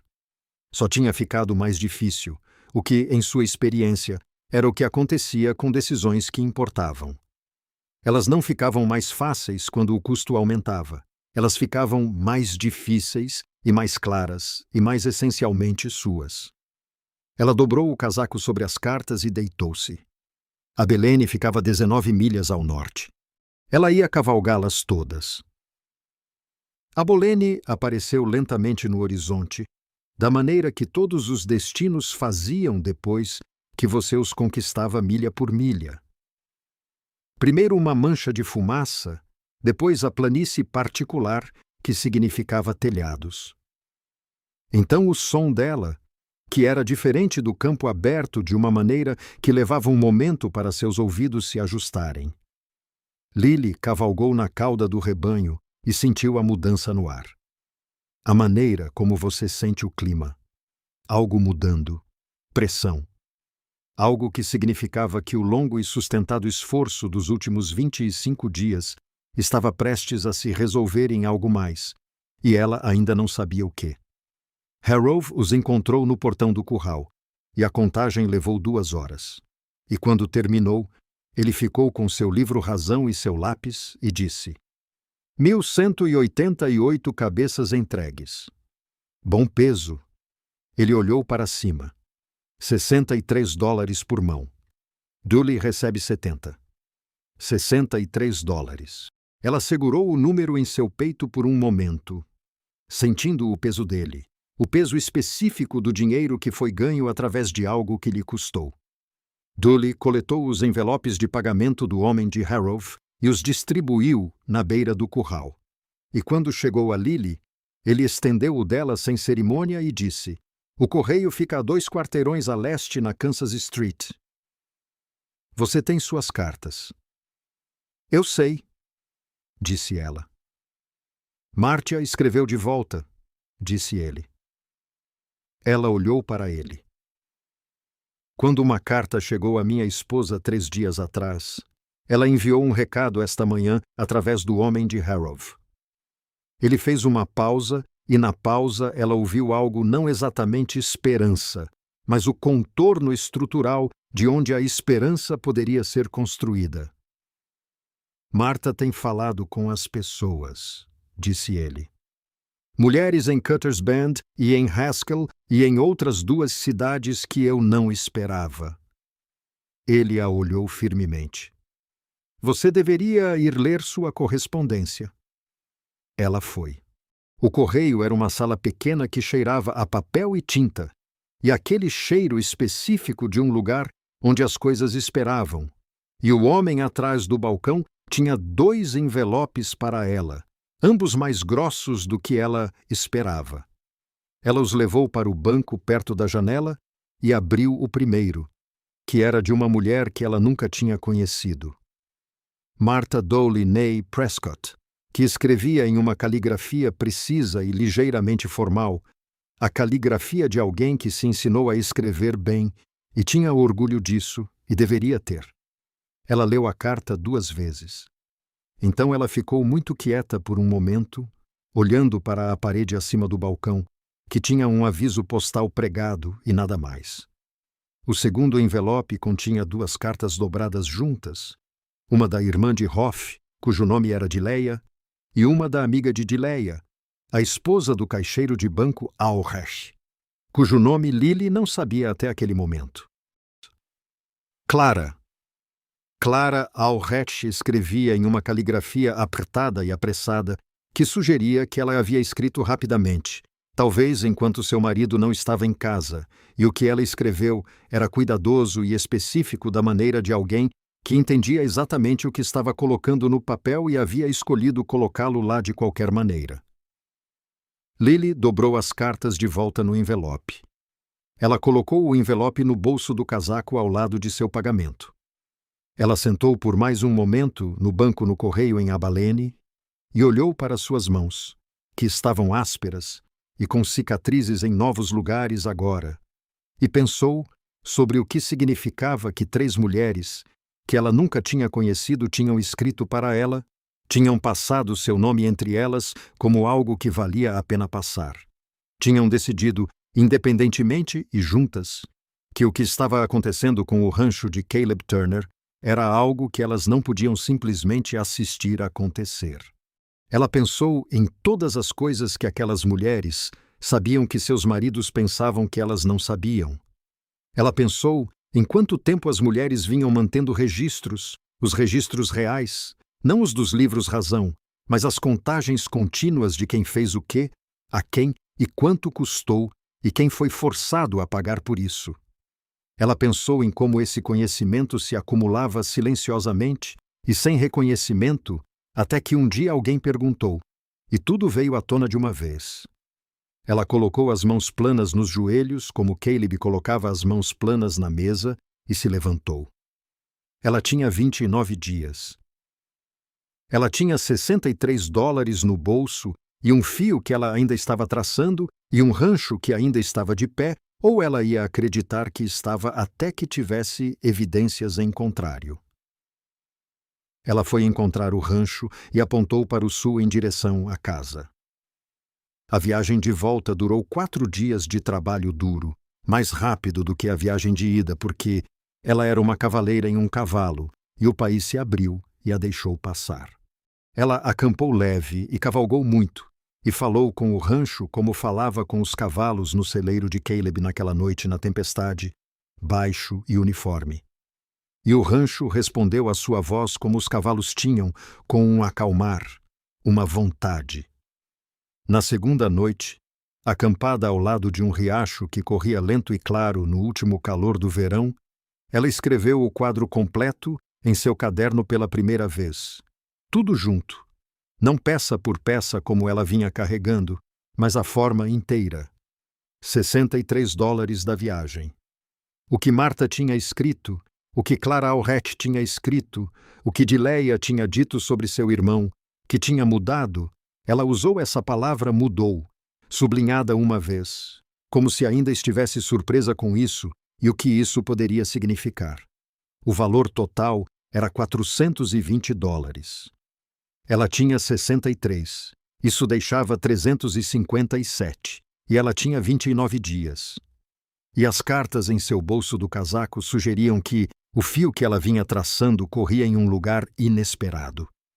Ela não sabia se seria o suficiente. Ela não se permitiu saber. Ela havia aprendido ao longo de uma vida que lhe dera mais oportunidades do que a maioria para entender essa lição em particular. Que a certeza era um luxo e o movimento não era. Você se movia. Você construía. Você não esperava ter certeza porque a certeza era algo que aparecia, se aparecesse, apenas em retrospecto. Ela fechou o caderno e olhou para a fogueira e pensou em Caleb. Ela pensou no ângulo específico de seus ombros quando ele estava preocupado, como eles não caíam ou se curvavam, mas ficavam estranhamente imóveis, como um homem se defendendo contra algo invisível. Ela pensou na conversa de 12 palavras na cozinha. Ela pensou no rancho que ele lhe dissera para pegar porque ela era mais firme do que parecia e não se assustava com o gado, e como essa descrição se aplicava a exatamente 2 coisas que Lily conhecia neste mundo. Ela pensou em sua voz dizendo, "Você volte." E como ela tinha dito, "Eu voltarei." E quis dizer isso de uma forma que ela não tinha entendido completamente na época e entendia melhor agora. Ela não era uma mulher dada ao que ela considerava sentimento desnecessário. O tipo que obscurecia seu pensamento e a tornava lenta e mole, exatamente nos momentos em que ela precisava ser clara e rápida. Ela havia se esforçado muito ao longo dos anos para ser clara e rápida. Era uma armadura que a servira bem. Mas algo sobre 25 dias em uma viagem de gado com um joelho inchado e cartas de estranhos e $63 em um envelope havia afrouxado algo na armadura, algum rebite que ela não sabia que estava fazendo seu trabalho, até sentir que cedeu. E o que passou pela brecha quando isso aconteceu não foi fraqueza. Foi algo mais quente e consideravelmente mais assustador. Ela cobriu o fogo e foi dormir, e de manhã ela cavalgou para o sul. O rancho era menor do que ela se lembrava. Essa foi a primeira coisa, não menor, de fato, não realmente diferente de qualquer maneira mensurável, mas menor da maneira que os lugares parecem quando você esteve longe deles tempo suficiente para perder o hábito de seu tamanho. E então, Quando você volta, o hábito retorna de uma vez, e você vê ambas as versões simultaneamente, o lugar como ele é, e o lugar que ele se tornou em sua ausência, que era sempre de alguma forma maior.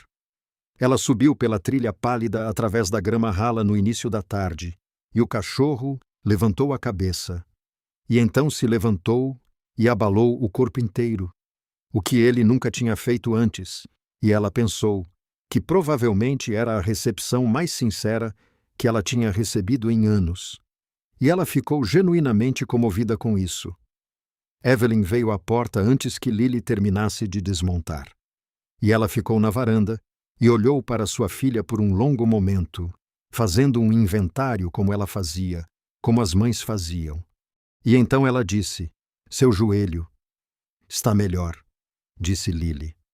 "Não está, mas está melhor do que estava." Evelyn desceu os degraus da varanda e pegou a rédea do rancho sem ser pedida e disse: "Caleb não está aqui. Ele está na cidade." Lily parou. O que aconteceu?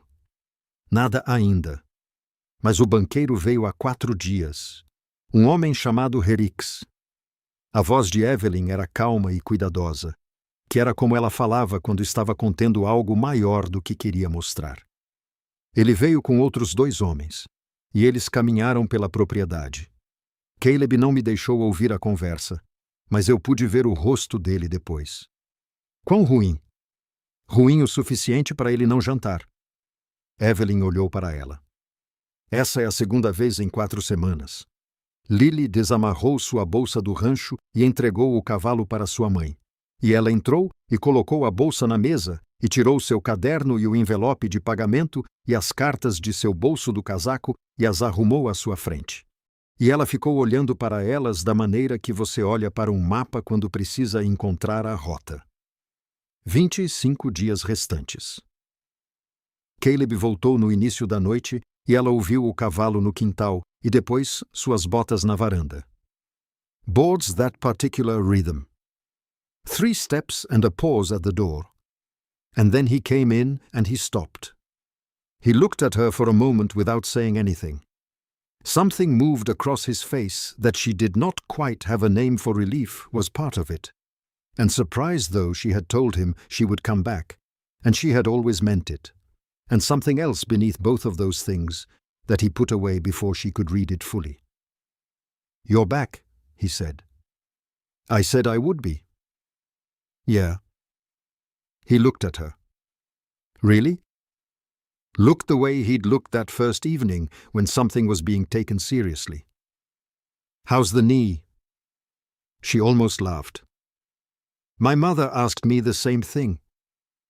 "Your mother's a smart woman." He came to the table and sat down, and he looked at the envelope and the notebook and the letters. He didn't touch them. "How'd the drive go?" $63, she said. "And some other things." She sat down across from him and pushed the letters toward him. "Read these." He read them slowly. She watched his face, the careful stillness of it, the slight deepening of the line between his brows as he moved through Clara Alrecht's cramped, hurried hand. The pause when he finished, and looked up. "Who are these women?" he said. "People who know people," she said. "Who know what Hrix has been doing, who know about the short wait feed and the loan called early and the work dried up." She paused. "Who have been watching it happen and waiting for someone to ask them to say so out loud." Caleb looked at the letters again. He set them down. "Lily," he said, "this is even if these women are willing to come forward. The bank doesn't care what women say. Hrix doesn't care what Hrix cares, what the Federal Land Office cares." She said he stopped. "Clara Alrecht's husband is the head clerk at First Territorial. She said he keeps the books. Clara has been keeping her own books of what she's seen." She let that sit for a moment. "She's been keeping them for 2 years. And she's not the only one. Marta Dooley knows a woman in Haskell who kept records of every short wait delivery in this county for 18 months. because she was trying to figure out if it was happening to her or just to her. It was happening to 17 ranchers. All of them men who had crossed Hendricks in some way. All of them men who, where she stopped, started again. All of them men who were not the kind of men Hendricks wanted on land he wanted. Caleb was very still. "There's a federal land agent in Fort Worth," she said. "His name is in Marta's letter. She has a cousin who knows his clerk." She paused. "These women have been talking to each other for a long time, Caleb. About exactly this. They just hadn't had anywhere to send it yet." He looked at her across the table, and she watched him do the thing she had seen him do before. The thing where he was working through a reality that was larger than he'd expected, and adjusting to it without pretending it wasn't large. It was one of the things she respected most about him, the absence of pretending. "How much have you got?" He said 63 from the drive. "Martia is organizing a collection women in 3 towns. She won't tell me the amount until she knows it's certain. But she says it's more than token." She opened the notebook to the page she'd written on beside the creek. "If the federal agent takes the case, it stops the foreclosure. Not because of the money, because of the legal question. Hendricks can't foreclose on a property under federal investigation without exposing himself." "That's not certain," Caleb said. "No," she agreed. "None of this is certain." "Then why?" He stopped. "Why are those women doing this?" "They don't know me." Lily looked at him. "They know what's being done," she said. "And they know the difference between that and what's right. That's enough for some people." He was quiet for a long time. The lamp made its steady light between them. And the dog settled at the base of the table. And outside the evening was going dark, and full of the sounds that meant the land was still there, still enduring, still making the indifferent living sounds of things that had not been stopped yet. "You went on that drive," he said finally slowly. "And you came back with $63 and 3 women I've never met, who are willing to testify to the federal government." He paused against a man who has half this county in his pocket. "And a bank clerk's wife who's been keeping records for 2 years, Lily said. "Don't forget her." Something happened to his face then, something she hadn't seen before, and wouldn't have had a name for if it hadn't been so unmistakable. It was the look of a man who has been holding something alone for so long that when help actually arrives, he doesn't know at first whether to trust it or whether the trusting of it will somehow make it go away. She recognized it because she had worn it herself in other versions, in other rooms, more times than she could count. "Caleb," she said, and her voice came out quieter than she intended. He looked at her. "You gave 2 women with no history and no recommendation a room and a chance when there was no reason to." She said, "You didn't ask questions. You didn't make conditions. You just—" She stopped. "You just let us stay." He looked at the table. "That wasn't it, was," she said. "It was everything." She put her hands flat on the table, the way he put his hands flat on the table, and she leaned forward slightly. "Now let me return it."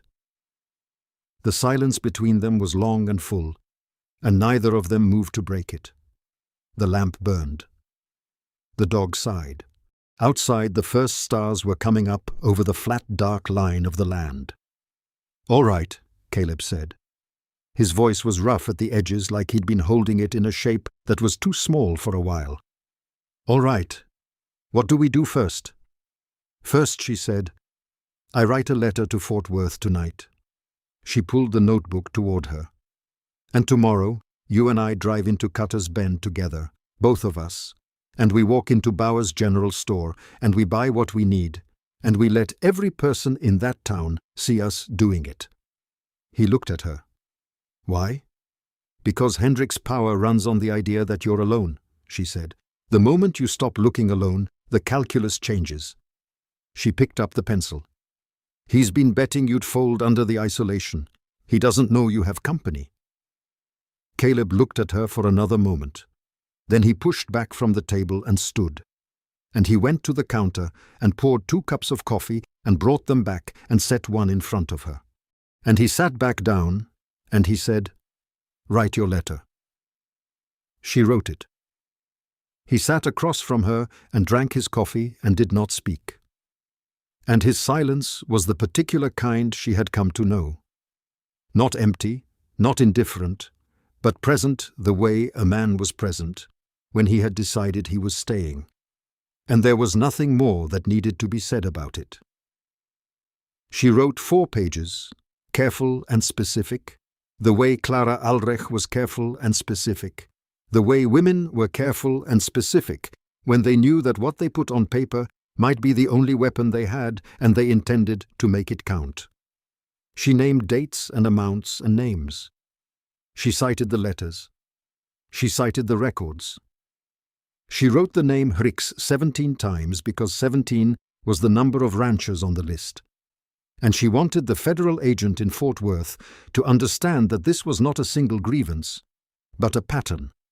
And patterns were what the law was designed to address when individual grievances could not find purchase. When she was finished, she sealed the envelope and set it on the table and looked at it for a moment. 25 days, $63. 3 women she had never met.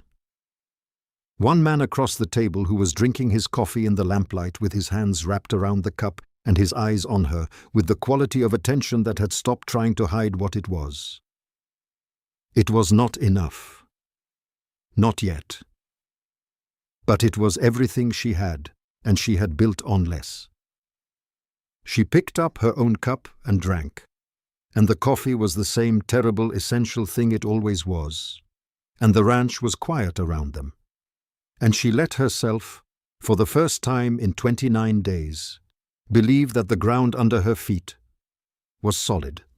Not because someone had told her it was, because she had stood on it long enough to know. The letter reached Fort Worth in 6 days. She knew this because on the 7th day, a man she had never seen before rode up the pale track on a grey horse and dismounted at the fence and said, "I'm looking for a Miss Lily Hayes." He had a federal badge on his coat and a leather satchel under his arm, and the particular manner of a man who had ridden a long way and intended to make the ride count. "You found her," Lily said from the porch. His name was Agent Crow, and he was younger than she'd expected, mid-30s, clean-shaven, with the kind of careful eyes that missed very little and let you know they missed very little, which was either a professional habit or a personal one, and possibly both. He sat at the kitchen table with his satchel open and his own notebook out, and he went through her letter line by line, and every time he arrived at a name or a date, he asked her to confirm it, and she confirmed it. And when he was done going through the letter, he said, "You mentioned supporting documentation from a Mrs. Clara Alrech. She has records." Lily said, 2 years of them. "Has she been contacted about providing them formally?" "She's been contacted. She's willing." Lily paused. She's careful about when and how. "Her husband doesn't know she's been keeping them." Crow looked at her. "Her husband is the head clerk at First Territorial." "Yes." "Who would have been complicit in or at minimum aware of the loan irregularities you've described?" "Clara doesn't believe he knew the full scope," Lily said carefully. "She believes he was following instructions and didn't ask questions he should have asked." She paused. "That's her characterization. I've never met the man." Crow wrote something.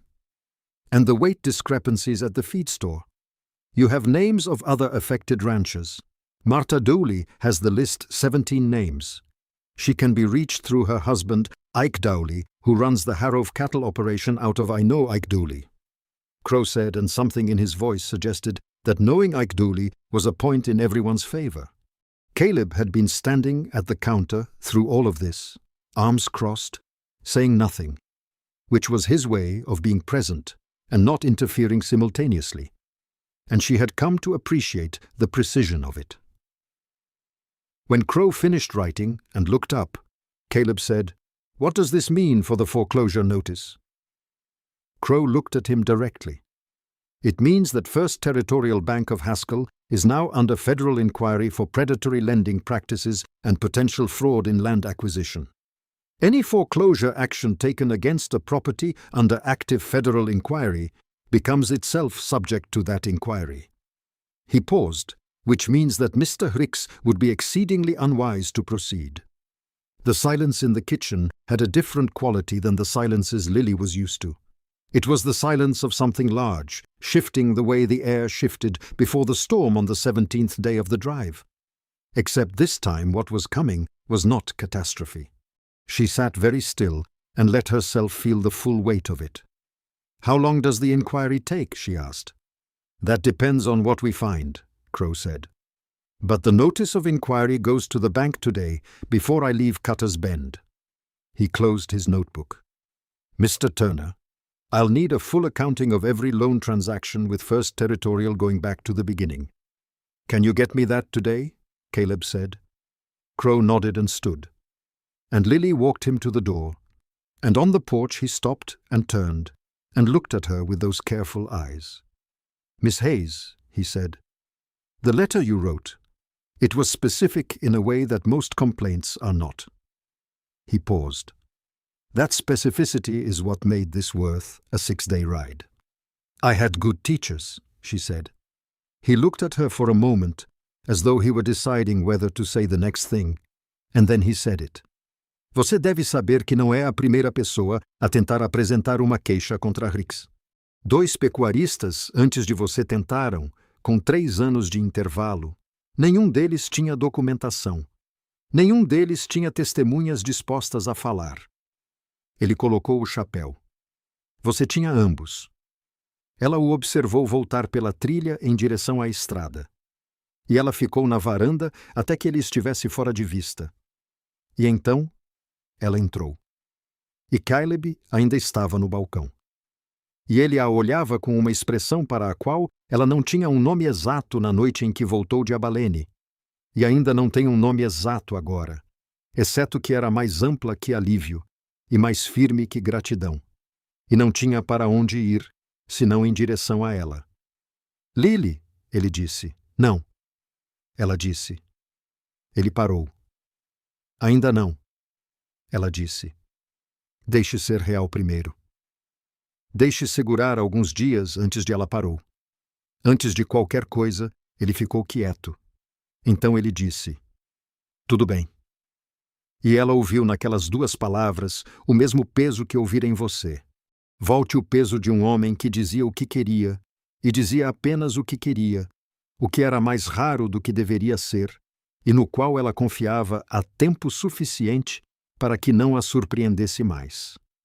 Kim Martui chegou 4 dias depois em uma carroça dirigida pelo primo de 2º grau de seu marido, um homem quieto chamado Puit, que amarrou o cavalo e ficou ao lado dele, deixando as mulheres fazerem seu trabalho. Lily não sabia o que esperar de Marta. A carta lhe dera uma voz, mas não um rosto. E vozes e rostos nem sempre combinam. O que chegou foi uma mulher compacta de cerca de 50 anos, com cabelos grisalhos de ferro, e a autoridade particular de alguém que passou décadas sendo a pessoa mais competente em todas as salas em que entrou e parou de exigir reconhecimento disso. Ela subiu os degraus da varanda, apertou a mão de Lily e disse, "Você é mais alta do que eu esperava. Você também não é o que eu esperava." Lily disse, "O que você esperava?" "Não sei, alguém mais cauteloso." Marta a olhou firmemente. "Fui cautelosa por 20 anos, ela disse. "É exaustivo. Decidi tentar outra coisa." Ela estendeu um envelope. $212 de 31 mulheres em 4 cidades. Parte é dinheiro para supermercado. Parte é dinheiro que seus maridos não sabem que elas tinham. Ela fez uma pausa. Tudo foi dado livremente e com pleno conhecimento do que era. Lily pegou o envelope. Ela o segurou com as 2 mãos e sentiu a espessura, o peso específico de 31 decisões. Ela não conseguiu falar por um momento, o que era incomum para ela, e ela não tentou disfarçar. "Entre", disse ela quando pôde. Vou fazer café. Café de verdade, disse Marta. É terrível, disse Lily honestamente. Perfeito, disse Marta. Já tive o suficiente de coisas que são apenas aceitáveis. Elas se sentaram à mesa da cozinha, Marcia e Lily e Evelyn, que entrou do jardim e deu uma olhada em Marta e sentou-se como se ela sempre estivesse ali. E as três conversaram por 2 horas sobre coisas que não tinham nada a ver com dinheiro, bancos ou agentes federais. Elas falaram sobre o condado e seu povo e a engrenagem social específica de pequenas cidades onde todos sabiam o nome de todos e usavam esse conhecimento como conforto e arma. Elas falaram sobre as mulheres que contribuíram e por quê. E algumas das razões eram simples. E algumas delas eram o peso acumulado de anos observando homens com poder usá-lo contra pessoas que não podiam revidar. Clara Ulrich enviou seus registros com o agente Crow, disse Marta em um momento. Ela os deu a uma mulher em Haskell, que os deu à sua prima que os entregou ao escrivão de Crow. Harold Ulrich ainda não sabe. Ela fez uma pausa. Ele saberá eventualmente. Clara está preparada para isso. Como ela está? Lily perguntou. Assustada, disse Marcia, e absolutamente certa. Ela pegou seu café terrível. Essa é a melhor condição para se estar, acho. O medo te mantém afiada. A certeza te mantém em movimento. Lily pensou nisso por muito tempo depois. O aviso veio do First Territorial no 23º dia. Não era um aviso de execução hipotecária. Era uma carta em linguagem legal cuidadosa declarando que, à luz da investigação federal em andamento sobre as práticas de empréstimo do banco, o empréstimo em questão estava sendo colocado em revisão administrativa e todas as ações de cobrança estavam suspensas, aguardando resolução. Caleb leu na mesa. Ele leu 2 vezes. Ele o colocou. Revisão administrativa. Ele disse que significa que eles não virão. Lily disse que significa que Harry sabe que ele acabou. Caleb disse baixinho. Um homem que pensa que ainda pode vencer não coloca as coisas em revisão administrativa. Ele continua pressionando. Ele olhou para a carta. Ele está se protegendo. Ele pode se proteger o quanto quiser, disse Lily, contanto que ele o faça longe da sua terra. Caleb olhou para cima da carta e ela já o olhava. E o olhar entre eles foi longo e claro. E nenhum deles desviou o olhar. Ela vinha evitando o peso total disso por dias desde a noite em que voltou de Abalene, se fosse honesta consigo mesma. E ela estava tentando ser honesta consigo mesma com mais consistência agora, já que a honestidade tinha sido tão instrumental em tudo o que tinha dado certo recentemente. Eu te devo, ele disse. Você não deve, ela disse imediatamente. Não faça isso, Lily. Você me deu trabalho quando ninguém mais quis. Ela manteve a voz calma, mas exigiu mais esforço do que ela deixava transparecer. Você deu à minha mãe uma varanda para sentar. Você me disse para pegar o rancho. E você me disse o nome de Dully. E você disse que voltaria como se importasse com você se eu o fizesse. Ela fez uma pausa. Não estamos contando pontos. Não há dívida aqui. Ele ficou quieto por um momento. Então ele disse: O que há?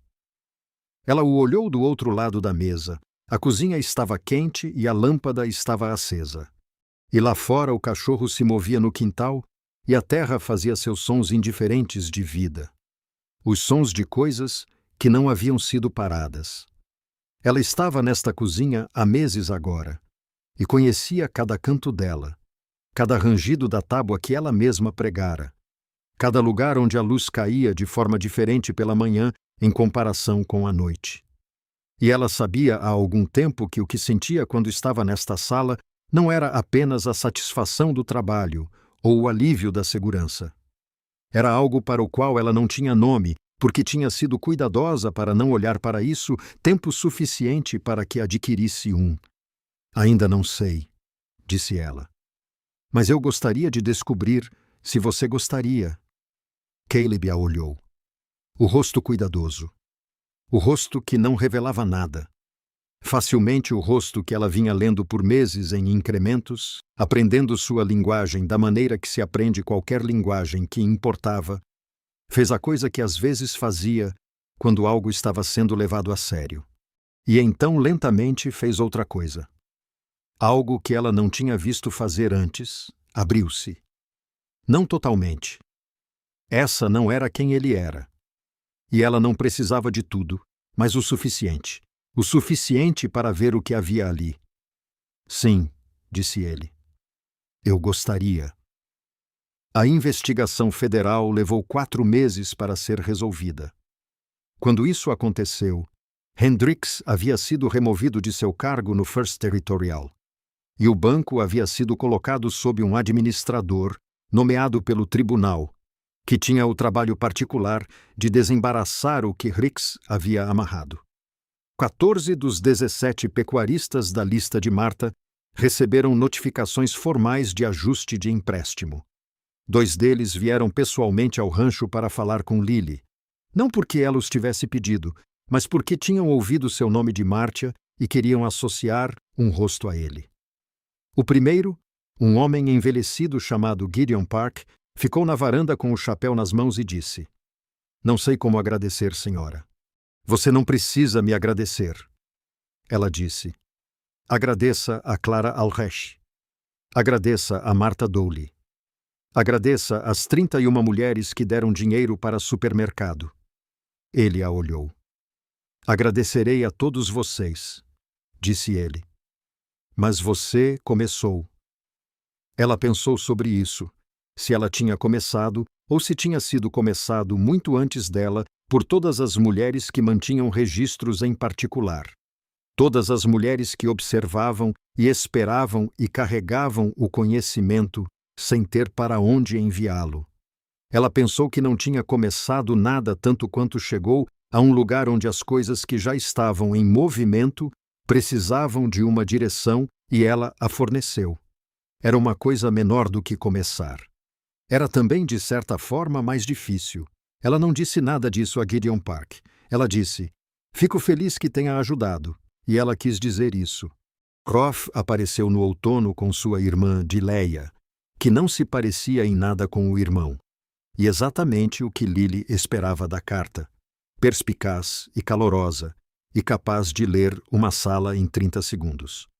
Ela e Evelyn passaram uma tarde na varanda e se tornaram, na maneira particular de mulheres que reconhecem algo uma na outra, amigas imediatamente. Calby Briggs enviou uma carta de onde quer que ele tivesse ido depois de Abalene. Tinha 3 frases. Dizia: "Ouvi dizer que deu certo. Você foi a melhor mão naquela viagem, para o que vale minha opinião." Ela aguardou no caderno dobrada entre 2 páginas. Sim.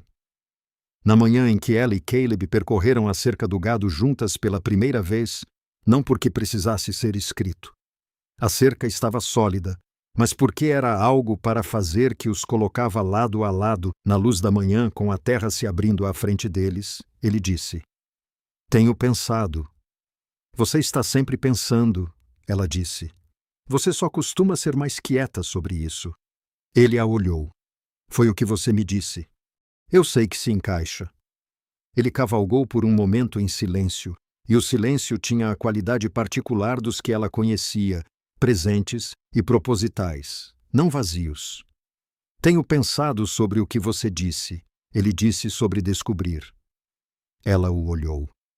A luz da manhã estava fazendo algo com a terra, o ouro plano dela. A maneira como fazia até a grama rala parecer algo que valia a pena manter. E ela disse: "E eu acho que temos descoberto," disse ele, "há algum tempo." Sem chamar isso assim, ela pensou no caderno sobre a mesa, no rancho. A conversa de 12 palavras às 2 da manhã, o olhar que ele lhe deu do outro lado da cozinha, na noite em que ela voltou de Abalene, aquele que ela não se permitiu ler completamente porque tinha dito a si mesma que o rancho precisava ser salvo primeiro e haveria tempo para ler rostos depois. Depois é agora. Sim, disse ela. Acho que você está certa. Ele estendeu a mão sem cerimônia e colocou a mão sobre a dela, onde descansava no chifre da sela. Era uma mão grande, marcada e áspera pelo trabalho, exatamente como as mãos dele pareciam no primeiro dia em que ela as viu a 30 pés de distância e era quente, e permaneceu ali. Ela virou a mão e a segurou. Eles percorreram a cerca na luz da manhã, e a terra estava quieta ao redor deles, e o rancho estava atrás deles, sólido e remendado, e suportando o tipo de lugar que havia passado por muito, e ainda estava de pé puramente por teimosia, e nenhum deles disse mais nada por um longo tempo, porque não havia mais nada que precisasse ser dito. O dizer tinha sido feito. O trabalho tinha sido feito. O que restava era vivê-lo, que era a parte mais longa e melhor. Evelyn estava na varanda quando eles voltaram, sentada com as mãos quietas no colo e o rosto virado para o sul, para a estrada e para a distância, e o que quer que ela estivesse pensando que não dizia. O cachorro estava a seus pés. A cozinha cheirava a café e biscoitos pela janela aberta. Caleb amarrou os cavalos e foi cuidar da alimentação matinal. E Lily subiu os degraus da varanda e ficou ao lado de sua mãe. E Evelyn olhou para ela com a expressão que usava quando já tinha decidido algo e estava simplesmente esperando para confirmá-lo. Bem, disse Evelyn. Bem, concordou Lily. Evelyn olhou novamente para a terra. Bom, disse ela. E isso continha tudo o que ela queria dizer. Tudo. A carroça na trilha pálida, os 43 centavos, as cartas de estranhos, a condução de gado, o joelho inchado, o incêndio no acampamento, o envelope com $212 de 30 e uma mulheres que escolheram a compaixão sobre o controle quando o momento finalmente chegou e as pediu. Tudo contido naquela única palavra silenciosa por uma mulher que passou a vida carregando coisas que não conseguia nomear, até que sua filha lhe mostrou que o carregar poderia acabar. Lily sentou-se ao lado de sua mãe na varanda de um rancho que ninguém queria, até que ela se recusou a desistir dele. E ela olhou para a terra, e a terra devolveu o olhar da maneira que a terra faz, sem julgamento, sem condição, sem a exigência particular e exaustiva de que você seja algo diferente do que é. E ela pensou: é assim que a terra firme se sente. Não dada, não encontrada por acaso, não concedida pela permissão de outra pessoa. Conquistada, defendida, mantida. Ela havia entrado em um lugar onde ninguém acreditava nela. E ela havia trabalhado até que o trabalho falasse mais alto do que a dúvida de qualquer um. E ela havia estendido a mão através de distâncias que ela não conseguia ver o fim. E encontrou mulheres que ela nunca havia conhecido, que estavam prontas para se levantar, porque estavam esperando que alguém se levantasse primeiro. E ela havia cavalgado 60 milhas de ida e volta, com um joelho inchado por um homem que não havia feito perguntas e oferecido apenas o que tinha, e significava cada palavra que dizia. Ela não era demais. Ela nunca tinha sido demais. Ela simplesmente havia sido cercada por muito tempo por pessoas pequenas demais para conter o que ela era. Ela era. E ela, finalmente, na poeira de um rebanho de gado, e na luz de lamparina de uma mesa de cozinha, e no silêncio particular de um homem que significava o que dizia, encontrou o lugar e as pessoas que não eram. O sol nasceu completamente sobre a terra plana do Texas, e Lily Hayes sentou-se em sua varanda, e ela estava.